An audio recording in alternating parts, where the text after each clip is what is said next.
आज हम एक ऐसे ट्रेडिंग कॉन्सेप्ट के बारे में जानने वाले हैं जिसे अगर आप सीख जाते हैं तो आपकी ट्रेडिंग स्टाइल हमेशा हमेशा के लिए बदल जाएगा।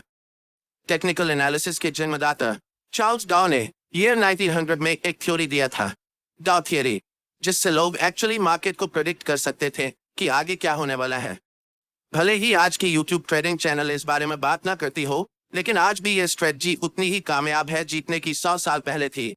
और ये स्ट्रेटजी इसी थ्योरी से ड्राइव हुआ है जिसे मल्टी टाइम फ्रेम एनालिसिस कहा जाता है। इस वीडियो में मैं आपको समझाऊंगा कि कैसे आप हायर टाइम फ्रेम से लेकर लोअर टाइम फ्रेम तक चार्ट्स का एनालिसिस कर सकते हैं और अपनी ट्रेडिंग डिसीजन को बेहतर बना सकते हैं। तो सबसे पहले समझते हैं कि मल्टी टाइम फ्रेम एनालिसिस होता क्या है। ये एनालिसिस का एक तरीका है जिसमें आप पहले हायर टाइम फ्रेम का एनालिसिस करते हैं और फिर धीरे धीरे लोअर टाइम फ्रेम तक आते हैं। इस प्रोसेस में आपको 3 महत्वपूर्ण टाइम फ्रेम की जरूरत होती है। पहला time frame direction time frame होता है, जिसका उपयोग आप मार्केट की दिशा को समझने के लिए करते हैं। यानी आप देखते हैं कि प्राइस ऊपर जा रहा है, नीचे जा रहा है या साइडवेज मूव कर रहा है, जिससे आपको ओवरऑल ट्रेंड का आइडिया मिलता है। दूसरा time frame behaviour time frame होता है, जो प्राइस के बिहेवियर के बारे में डिटेल में बताता है। यानी प्राइस का मोमेंटम कैसा है, मार्केट स्ट्रक्चर ब्रेक हो रहा है या नहीं, वीक रिजेक्शंस या डोजी कैंडलस्टिक्स दिख रहे हैं या नहीं, और मार्केट रिट्रेस कर रहा है या नहीं। तीसरा और आखिरी time frame entry time frame होता है, जिसमें आप एक्चुअल ट्रेड एंटर करते हैं। अगर प्राइस डाउन ट्रेंड में है तो आप सेल के लिए देखेंगे और अगर अपर ट्रेंड में है तो आप बाय करने के लिए देखेंगे। ये बहुत सिंपल है। ये जो टाइम फ्रेम्स आप इस्तेमाल करेंगे वो आपके ट्रेडिंग स्टाइल पर निर्भर करते हैं। मान लीजिए मैं इंट्राडे और स्विंग ट्रेडिंग का मिक्स उपयोग करता हूं, तो मैं 4 घंटे का टाइम फ्रेम डायरेक्शन के लिए, 1 घंटे का टाइम फ्रेम बिहेवियर के लिए और 15 मिनट का टाइम फ्रेम एंट्री के लिए उपयोग करता हूं। लेकिन अगर आप स्कैल्पर है तो आपके लिए ये टाइम फ्रेम्स अलग होंगे। आप 1 घंटे को डायरेक्शन के लिए, 15 मिनट को बिहेवियर के लिए और 5 मिनट टाइम फ्रेम को एंट्री के लिए इस्तेमाल करेंगे। इसलिए टाइम फ्रेम पूरी तरह से आपके ट्रेडिंग स्टाइल पर निर्भर करता है, लेकिन मैंने एग्जाम्पल देकर समझा दिया है जिससे आप अपने ट्रेडिंग स्टाइल के हिसाब से सही टाइम फ्रेम चुन सकते हैं। मल्टी टाइम फ्रेम एनालिसिस को शुरू करते हैं, जिसमें हम सबसे पहले 4 घंटे के टाइम फ्रेम को चुनेंगे ताकि हमें पता चल सके कि मार्केट इस समय किस दिशा में है। 4 घंटे का टाइम फ्रेम चुनने का सबसे बड़ा कारण यह है कि यह हमें मार्केट का पूरा स्ट्रक्चर बता देता है कि अभी मार्केट किस दिशा में है। अगर हम 15 मिनट का चार्ट इस्तेमाल करते तो हमें स्पष्ट दिशा का पता नहीं चलता, क्योंकि प्राइस ऊपर नीचे कर रही होती है। इसलिए दिशा को समझने के लिए हमेशा बड़े टाइम फ्रेम पर जाना बेहतर रहता है। आप में से ज्यादातर लोग इस चार्ट को देखकर कंफ्यूज हो सकते हैं कि यहाँ प्राइस क्या कर रही है और हमें कैसे ट्रेड लेना चाहिए, बाय करना है या सेल करना है, या फिर अभी ट्रेड नहीं करना है। लेकिन यह गलत तरीका है चार्ट्स को देखने का, क्योंकि हम एक इंट्राडे या स्विंग ट्रेडर हैं। हमें बहुत पुराने चार्ट्स को नहीं देखना चाहिए। हमें यह ऑब्जर्व करना है कि हाल के समय में मार्केट की प्राइस कैसे बिहेव कर रही है। अगर हम ऐसा करने लगे तो हमारे चार्ट्स पर बहुत सारे सपोर्ट और रेजिस्टेंस लाइंस बन जाएंगी, जिससे आपका चार्ट बहुत जटिल हो जाएगा और आप ट्रेडिंग डिसीजन नहीं ले पाएंगे। सोचिए, अगर आपके चार्ट्स पर इतनी सारी लाइंस हों तो आप कैसे समझेंगे कि इस समय प्राइस क्या कर रही है। 4 घंटे के टाइम फ्रेम में हमारा चार्ट बिल्कुल स्ट्रॉन्ग अपर ट्रेंड में दिखाई दे रहा है और इस समय प्राइस कंसोलिडेशन कर रही है। इस कंसोलिडेशन जोन का सबसे पहले हम हाई मार्क करेंगे और फिर कंसोलिडेशन जोन का लो मार्क करेंगे। चार्ट्स पर इन दोनों लाइंस को बनाकर हम वेट करेंगे। सबसे पहले हम मार्केट को डिसाइड करने देंगे कि उसे किस दिशा में जाना है। इस समय मार्केट दोनों तरफ जा सकती है, या तो अपना ट्रेंड कंटिन्यू कर सकती है या फिर यहाँ से रिवर्स डाउन कर सकती है। अगर मैं इस समय लाइव ट्रेड में होता तो मैं पहले 4 घंटे के टाइम फ्रेम में कैंडलस्टिक को इन दोनों लाइंस के बाहर क्लोज होने का इंतजार करता, तभी हम डिसाइड करते कि हमें बाय करना है या सेल। अगले कुछ कैंडल्स में प्राइस लोअर लो के नीचे कैंडल क्लोज करती है। ऐसे समय में ज्यादातर नाइट ट्रेडर्स सेल पोजीशन में एंटर करते हैं। मैं चाहता हूं कि आप ध्यान से देखें कि इसके बाद प्राइस क्या करती है। अगले ही कैंडल में एक बड़ी ग्रीन बुलिश कैंडल बनती है। अब जो मैं आपको बताने वाला हूं उसे ध्यान से सुने, क्योंकि ये चीज आपकी ट्रेडिंग स्टाइल को हमेशा के लिए बदल सकती है। मैं आपको एक सीक्रेट टिप दे रहा हूं, बिल्कुल फ्री में। अभी चार्ट्स 4 घंटे के टाइम फ्रेम में है और हम देख सकते हैं कि ये एक स्ट्रॉन्ग अप ट्रेंड है। लेकिन जैसे ही हम चार्ट्स को 1 घंटे के टाइम फ्रेम में बदलते हैं तो हमें दिखता है कि प्राइस धीरे धीरे नीचे की तरफ जा रही है। और जब हम 1 घंटे के टाइम फ्रेम को 15 मिनट के टाइम फ्रेम में बदलते हैं तब हमें चार्ट्स पर एक स्ट्रॉन्ग डाउन ट्रेंड दिखता है।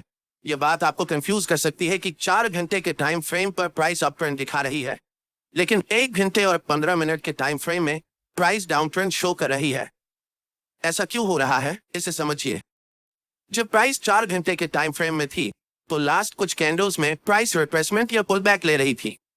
इसी पुल बैक को छोटी टाइम फ्रेम में देखने पर यह हमें डाउन ट्रेंड जैसा दिखाई देता है।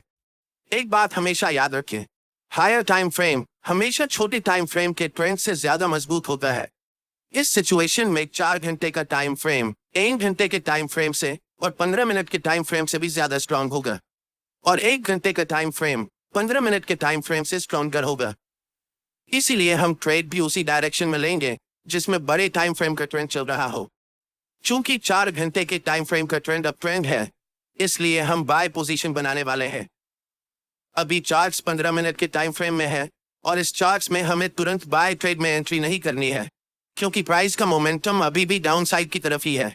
पहले हम वेट करेंगे कि प्राइस 15 मिनट के टाइम फ्रेम में बेरिश से बुलिश ट्रेंड में शिफ्ट हो जाए, तभी हम बाय पोजीशन में एंट्री करेंगे। अभी तक प्राइस हमें कोई सिग्नल नहीं दे रही है कि वह बुलिश होने वाली है, इसलिए हम अभी भी इंतजार करेंगे। प्राइस इस लेवल को रीटेस्ट करने आती है, लेकिन पूरी तरह से ब्रेक नहीं कर पाती और फिर से नीचे चली जाती है। ऐसा दोबारा होता है, जिससे हमें पता चलता है कि अभी प्राइस साइडवेज हो चुकी है। इस समय बाय पोजीशन में एंट्री करने के लिए यह जरूरी है कि प्राइस इस लेवल के ऊपर क्लोज होकर अप ट्रेंड का स्ट्रक्चर बनाए। अगर हम प्राइस को 1 घंटे के टाइम फ्रेम में बदलते हैं, तो हम देख सकते हैं कि अभी तक हमें कोई भी बुलिश सिग्नल चार्ट्स पर नहीं मिल रहा है जिससे हम बाय डिसीजन बना सकें। अगले कुछ कैंडल्स में प्राइस लास्ट स्विंग लो तक आती है और उस पर्टिकुलर लेवल से एक स्ट्रॉन्ग रिजेक्शन लेकर ऊपर की तरफ बढ़ जाती है, जिससे एक बिग ग्रीन बुलिश कैंडल बनती है। प्राइस ने ट्रेंड लाइन को ब्रेक कर दिया है, लेकिन हमें 1 घंटे के टाइम फ्रेम पर ट्रेड एंट्री नहीं करनी है, इसलिए हम अपने चार्ट्स को 15 मिनट के टाइम फ्रेम में बदल रहे हैं। अब हम कह सकते हैं कि मोमेंटम डाउन ट्रेंड से अप ट्रेंड में शिफ्ट हो चुका है, और इस समय 15 मिनट के टाइम फ्रेम में मोमेंटम अप है, 1 घंटे के टाइम फ्रेम में मोमेंटम अप है, और आखिरकार 4 घंटे के टाइम फ्रेम में भी मोमेंटम अप है।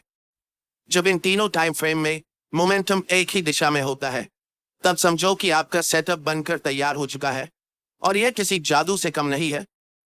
हमेशा याद रखें, कभी भी जल्दबाजी में ट्रेड नहीं करना चाहिए। हमें तब तक इंतजार करना चाहिए जब तक तीनों टाइम फ्रेम में प्राइस एक ही दिशा में ना हो जाए। अब यहाँ हम बाय पोजीशन में ट्रेड में एंट्री करते हैं, ठीक इस ज्वाइंट ग्रीन कैंडल की क्लोजिंग पर, जिसमें हमारा स्टॉप लॉस ट्रेंड लाइन के थोड़े नीचे होगा।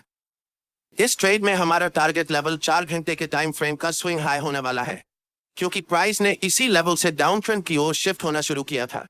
इसे आप सप्लाई जोन या रेजिस्टेंस एरिया भी कह सकते हैं। अगर आप टारगेट सेट करने में कंफ्यूज हो रहे हैं, तो मैं आपको एक टिप देता हूँ। ट्रेड में एंट्री करने से पहले आपको चार्ट्स के लेफ्ट साइड पर ध्यान देना चाहिए और देखना चाहिए कि स्विंग कौन कौन से लेवल पर है। जैसे कि लास्ट टाइम ये एक स्विंग हाई है, और इससे पहले ये एक स्विंग हाई है, तो हम इस समय 2 टारगेट रख सकते हैं। लेकिन क्योंकि बड़े टाइम फ्रेम में ट्रेंड स्ट्रांग है, इसलिए स्विंग हाई को टारगेट रखना ज्यादा सही रहेगा। और देखो, प्राइस बिना समय बर्बाद किए ऊपर चला गया। अब मैं आपको एक और तरीका बताता हूं। टाइम फ्रेम को 15 मिनट से 1 घंटे में शिफ्ट करते हैं। अब प्राइस अपने हाई के आसपास है, और अगर आप यहाँ बाय पोजीशन में ट्रेड एंट्री करते हैं, तो आपका स्टॉप लॉस काफी नीचे होना पड़ेगा, जिससे आपका रिस्क रिवॉर्ड रेशियो खराब हो जाएगा। इसलिए हमें तुरंत ट्रेड में एंट्री नहीं करनी है, बल्कि प्राइस को पहले रिट्रेस होने देना चाहिए इस लेवल तक। प्राइस रेड कैंडल बनाते हुए नीचे आती है और इस लेवल को टच करती है, लेकिन आप तुरंत यहाँ पर एंट्री नहीं ले सकते। अगर आप यहाँ एंट्री लेते हैं, तो आप बस अनुमान लगा रहे हैं कि प्राइस ऊपर जाएगा, लेकिन प्राइस बहुत अनिश्चित होता है। चाहे कितना भी महत्वपूर्ण लेवल क्यों ना हो, वह कभी भी ब्रेक हो सकता है या फिर उस लेवल को रिस्पेक्ट नहीं कर सकता है। इसलिए हम इंतजार करते हैं कि मार्केट पहले कंफर्म हो जाए कि वह किस दिशा में जाने वाली है, उसके बाद ही हम ट्रेड में एंट्री करेंगे। आप अगर अपनी इच्छा के अनुसार ट्रेड करेंगे, तो यह एक खतरनाक तरीका हो सकता है। कभी भी मार्केट में सरवाइव नहीं कर सकते हैं, चाहे आपके पास कितना भी कैपिटल क्यों ना हो। अधिकतम 1 सप्ताह लगेगा और आपका कैपिटल डूब जाएगा। इसलिए हमेशा कंफर्मेशन का वेट करना चाहिए। अब प्राइस को 15 मिनट के टाइम फ्रेम पर शिफ्ट करते हैं। अगर आप देख रहे हैं कि प्राइस अभी भी डाउन ट्रेंड में है, तो हमें कुछ नहीं करना चाहिए। जब तक हमें इस लेवल के ऊपर एक स्ट्रॉन्ग ग्रीन कैंडल के साथ प्राइस क्लोज नहीं कर जाती, तब तक इंतजार करना जरूरी है। एक बार फिर प्राइस प्रीवियस स्विंग लो को ब्रेक करती है और अगले कुछ कैंडल में एक स्ट्रॉन्ग ग्रीन कैंडल बनाते हुए ऊपर की तरफ जाती है और इस लेवल के ऊपर स्ट्रांगली क्लोज हो जाती है। यहाँ पर एक कारण है कि प्राइस इसी पार्टिकुलर लेवल से रिवर्स क्यों हुआ। जैसे ही हम चार्ट्स को बड़े टाइम फ्रेम पर शिफ्ट करते हैं तो चार्ट्स के लेफ्ट साइड में एक डिमांड जोन नजर आता है। हम यहाँ सप्लाई और डिमांड जोन कैसे ड्रॉ करते हैं इस पर चर्चा नहीं करेंगे क्योंकि मैंने इस टॉपिक पर पहले ही एक डिटेल वीडियो बना दिया है। आप चैनल पर जाकर वह वीडियो देख सकते हैं। मैं चाहता हूं कि आप इस स्थिति को ध्यान से देखें और इसे उस वीडियो से लिंक कर पाए जो मैंने पहले बनाया है। अब हमारे पास 3 कंफर्मेशन है। फर्स्ट, 15 मिनट के टाइम फ्रेम में ट्रेंड अप है। सेकंड, 1 घंटे के टाइम फ्रेम में ट्रेंड अप है। और थर्ड, 4 घंटे के टाइम फ्रेम में भी प्राइस अप है। हम जानते हैं कि यह सेटअप हमारे लिए एक जादू की तरह काम करता है। इस कैंडल की क्लोजिंग पर हम बाय ट्रेड में एंट्री करेंगे जिसमें हमारा स्टॉप लॉस कैंडल के लो के पास होगा और take profit next swing high पर होगा। अगर हम बड़ी टाइम फ्रेम पर देखें तो ये हमारा 1 के लेवल है जहां तक प्राइस जा सकती है। आप देख सकते हैं कि प्राइस वैसा ही करता है, धीरे धीरे मार्केट स्ट्रक्चर बनाते हुए ऊपर की तरफ उस लेवल को टच करती है जिससे हमारा टारगेट हिट हो जाता है और हम प्रॉफिट बुक कर लेते हैं।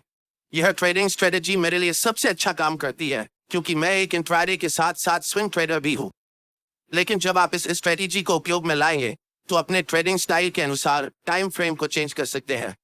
समझ में आ गई हो तो इसे बैक टेस्ट करें, फिर देखें कि आपके लिए काम करता है या नहीं और इसके बाद ही ओरिजिनल अकाउंट में इसे अप्लाई करें। वीडियो अच्छी लगी हो तो वीडियो को लाइक कर दें और फ्री में प्राइस एक्शन ट्रेडिंग सीखने के लिए चैनल को सब्सक्राइब करें। आप सभी का बहुत बहुत धन्यवाद।